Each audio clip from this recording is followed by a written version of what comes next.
பீகாரில் பெண்கள்தான் ஆட்சியை தீர்மானிக்கும் சக்தியாக மாறியுள்ளது.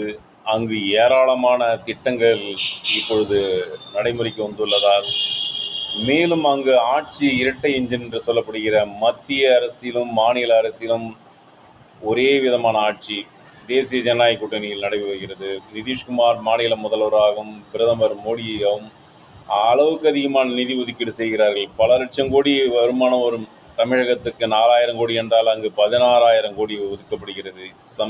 சமீபத்தில் போன வாரம் கூட இப்படி நிதி பற்றாக்குறை என்பதே இல்லை. அங்கு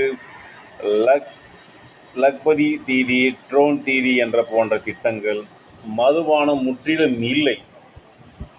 மதுவிலக்கு அங்கு அமுல்படுத்தப்பட்டு உள்ளது.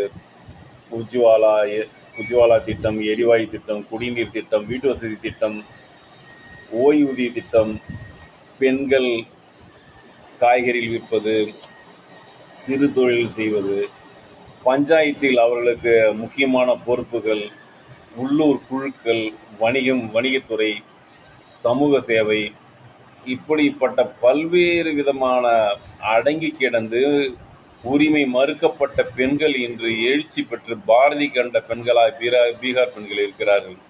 ஒவ்வொரு குடும்பத்திலும் கிட்டத்தட்ட அங்கு 7.5 கோடி வாக்காளர்களில் 3.5 கோடி பெண் வாக்காளர்கள் இருக்கிறார்கள். அதிலே 14 லட்சம் புதிய தலைமுறை வாக்காளர்கள். இப்பொழுதுதான் அவர்கள் முதல் தடவை ஓட்டு போட போகிறார்கள். ஒருவருக்கு 10-14% 14 லட்சம் ஓட்டு கிடைத்தாலே ஒருவர் மாநில கட்சியாக மாறிவிடலாம்.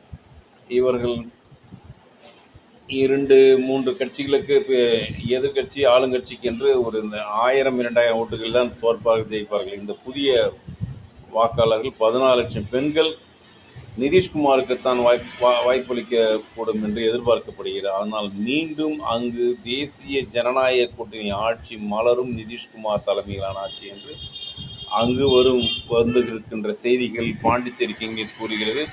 தமிழகத்தில் புதுச்சேரியில் பல லட்சம் பேர்கள் இங்கே வேலை செய்கிறார்கள். அவர்களிடம் பல ஆயிரம் பேர்களிடம் கருத்து கணிப்பில் படி பீகாரில் மீண்டும் ஐக்கிய ஜனதாதளம் பாரதிய ஜனதா கூட்டணியை வெற்றி பெறும். ஆப்போசிட்டில் இருக்கின்ற இந்தி கூட்டணி காங்கிரஸுக்குள்ளே குழப்பங்களும், ஆர்ஜேடி உள்ள தனது பெரிய மகன் தனியாக ஜனசக்தி ஜனதாதளம் என்ற புதிய கட்சி ஆரம்பித்து அவர்களுக்கு எதிர்ப்பாக நிற்பதால் ஒரு தொகுதிக்கு 5000 ஓட்டு வாங்கினால் கூட அவருடைய வெற்றி பாதிக்கும். ஆகவே அங்கு இறங்கும் முகத்தில் இந்தி கூட்டணி வளர்ந்த முகத்தில் தேசிய ஜனநாயக கூட்டணி நிதிஷ்குமார் 20 ஆண்டுகளுக்கு பிறகு 20 ஆண்டுகளாக மேலும் 5 ஆண்டுகள் முதலமைச்சராக இருப்பார் என்று எதிர்பார்க்கப்படுகிறது. எங்களுடைய